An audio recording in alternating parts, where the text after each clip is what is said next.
Well, I think in a democracy, I think we have certain basic expectations.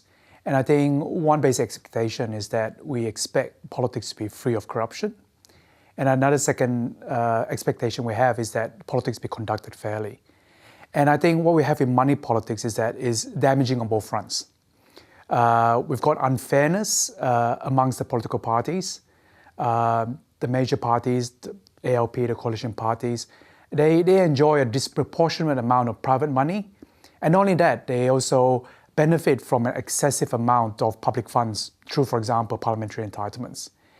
And what we also see in terms of unfairness is that there's an arms race, an intensifying arms race between the major parties that effectively sets up barriers to entering the elections. So that's on the fairness front. But we also have damage inflicted on the corruption front. We have corruption through undue influence. And what I mean by that is when businesses and individuals can actually secure access simply because they pay money.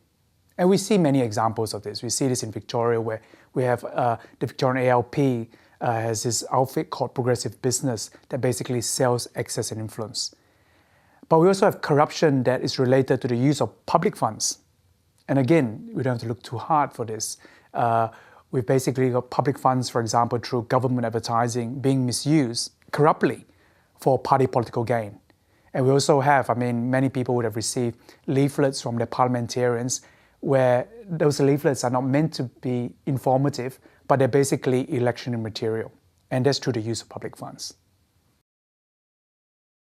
Yeah. I think what we need to do is basically have a sort of emphatic repudiation of laissez-faire regulation and laissez-faire attitudes.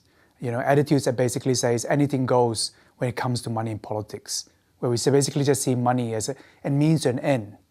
And what we need, firstly, I think, is really a shift in political culture.